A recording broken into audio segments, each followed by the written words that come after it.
ये जुर्रत करेगा कि हमारा नतीजा रोकेगा या तब्दील करेगा, हम कसम उठाते हैं कि दड़न तख्ता करेंगे उसका। क्या तुम तैयार हो?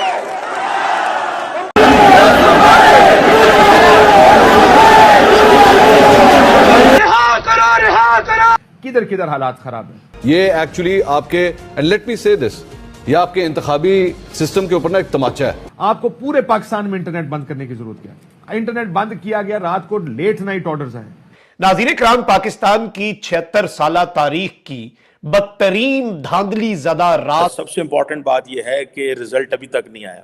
हर तरफ से जी जो है वो मोबाइल सर्विसेज बंद थी, उसके साथ मोबाइल इंटरनेट बंद था और कई जगह पर इंटरनेट को स्लो भी किया गया था। इसके बावजूद किसी ना किसी तरीके से जी लोग निकले, यानी जहां पर लैंडस्लाइड विक्ट्रीज थी उन्हें भी शिकस्त में बदला गया है। रात गए कुछ हंगामी मुलाकातें हुई हैं। लोग यही कह रहे हैं जनाब, मीडिया इसी तरह स्पेकुलेट कर रहा है, जनरल पब्लिक यही स्पेकुलेट कर रही है कि जनाब रात को कल क्या हुआ कि जैसे ही इंडिपेंडेंट्स कैंडिडेट की सीटें बढ़नी शुरू हो गई, उन्होंने रिजल्ट को रोक लिया। रोकने के बाद उसके बाद थोड़ी सी तब्दीली की। रात गए अडियाला में सिक्योरिटी के इंतहाई गैर मामूली हालात, यानी कि अडियाला जेल की जो सिक्योरिटी है वो सख्त किए जाने की इत्तलात थी। रात से रिजल्ट्स को रोका गया और यही कहा गया कि जी रिजल्ट्स नहीं आ रहे और 50% से कम रिजल्ट्स जो हैं वो सुबह तक लोगों को मिले। मैं भी गलत थी। हम ये समझ रहे थे कि इंतखाबात हो जाएंगे तो एक बहरान जो है वो खत्म हो जाएगा। जय हिंद दोस्तों, फनतंत्र में आपका स्वागत है।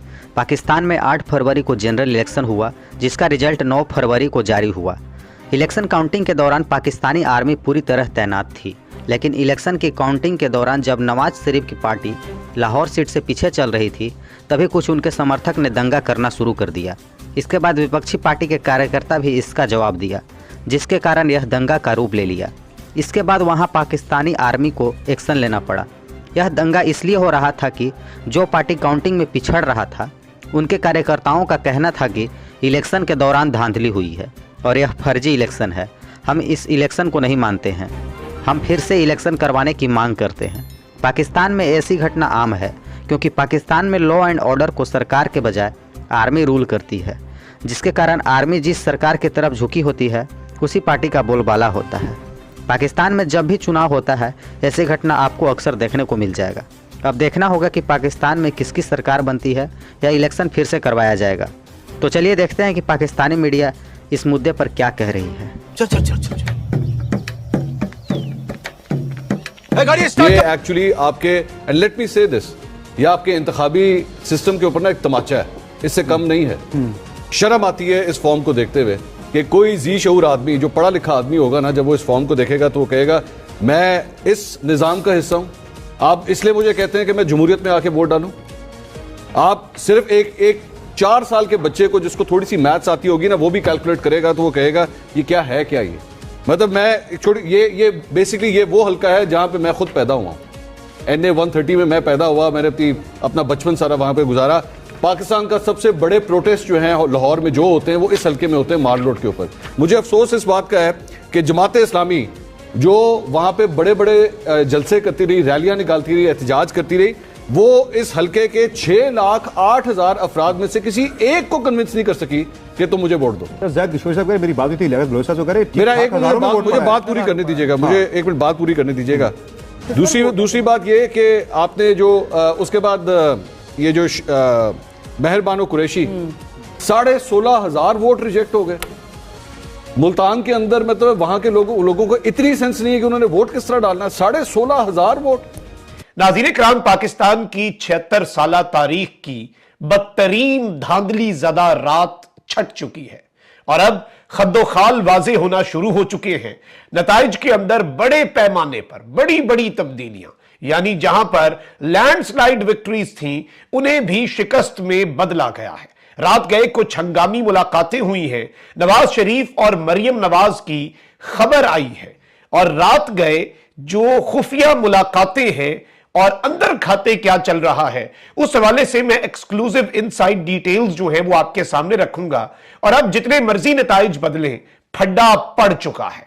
गले पड़ चुका है मामला, और इतनी आसानी से यह मामला इनके जान खुलासी इस मामले से नहीं होने वाली, यह मैं आपको लिख के दे रहा हूं।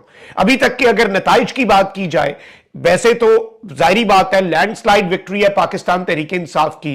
पाकिस्तान तहरीक इंसाफ के रिजल्ट्स जो हैं 150 प्लस सीट्स जो हैं उन पर पाकिस्तान तहरीक इंसाफ जीत रही थी, और पाकिस्तान तहरीक इंसाफ ने जीत जाना था।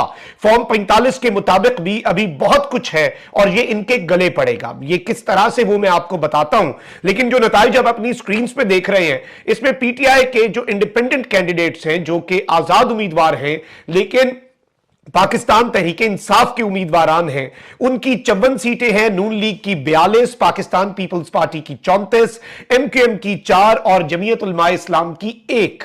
ये बेसिकली इलेक्शन कमीशन के नताइज हैं, जो चीफ इलेक्शन कमिश्नर जब कल नताइज को दरमियान में छोड़ के, रुके हुए नताइज को छोड़ के चीफ इलेक्शन कमिश्नर बगैर प्रोटोकॉल के इलेक्शन कमीशन ऑफिस से खुफिया मकाम पर गए। ये बात सबने रिपोर्ट की, सब सहाफियों ने देखा, और इलेक्शंस के अंदर जो डिले था उसने बहुत से सवालात खड़े किए। पहले इस इलेक्शन से पहले जो प्री पोल रिगिंग हुई, लेवल प्लेइंग फील्ड के नाम पर जो मजाक हुआ पाकिस्तान के साथ नहीं, दुनिया भर में जमहूरियत के साथ, ये जो इलेक्शंस हैं ये टेस्ट केस के तौर पर पढ़ाए जाएंगे दुनिया भर में। जब कभी डेमोक्रेसी पढ़ाई जाएगी या फिर जब कभी पाकिस्तान कंप्लीटली डेमोक्रेटिक नहीं है ना, कागजों में है लेकिन पाकिस्तान एक तरह से ट्रांजिशन में है, और ये एक टोटलिटेरियन और अथॉरिटेरियन स्टेट भी हम अनफॉर्चुनेटली एक तरह से हैं।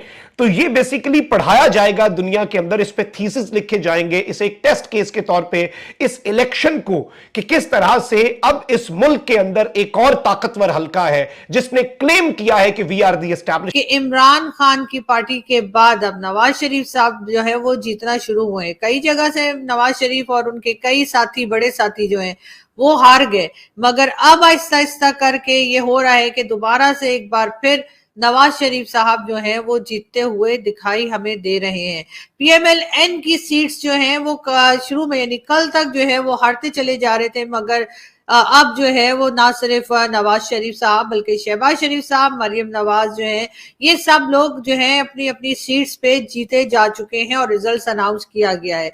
पूरी तरह से कंप्लीट रिजल्ट आने में यकीनन शाम तक का वक्त हमें चाहिए होगा, लेकिन ये जरूर है कि कहीं ना कहीं शायद एस्टैब्लिशमेंट या वो लोग जो पॉलिसी मेकर्स हैं, जो गवर्नमेंट लाते ले जाते हैं, वो ये बताने की कोशिश कर रहे हैं कि जी जो भी गवर्नमेंट आएगी वो बहरहाल उन्हीं के अंडर रहेगी। इसीलिए शायद नवाज शरीफ को ये भी बताया जा रहा हो कि आप ज्यादा खुश मत होइए, अगर इमरान खान जेल में है तब भी इमरान खान के लोगों को हम जितवा सकते हैं या तब भी इमरान खान के लोग जीत सकते हैं। जाहिर है जब से इमरान खान जेल गए हैं तो बहुत से लोगों की जो हमदर्दी है वो इमरान खान के साथ हो गई है, और लोगों का ख्याल यही है कि इमरान खान के साथ गलत हुआ है और इमरान खान को इस तरह से अरेस्ट नहीं करना चाहिए था। अब अगर अरेस्ट कर ही लिया है तो एक के बाद एक केसेस जो उनके खिलाफ बनाए गए वो भी कहीं ना कहीं जाकर इमरान खान को फेवरेट ही बना रहे हैं। मगर ये भी कहना है कि अगर इमरान खान की पार्टी जो है बहुत ज्यादा पावर में आ गई, ज्यादा लोग जीत भी गए, तब भी हो सकता है इमरान खान को एज अ प्राइम मिनिस्टर नहीं लाया जाएगा। और अगर तुम लोग नए हो तो सब्सक्राइब करो, वो जो लाल वाला बटन है उस पर फूट फेंक के मारो या फिर मोमबत्ती, मुझे नहीं पता, बस क्लिक हो जाना चाहिए।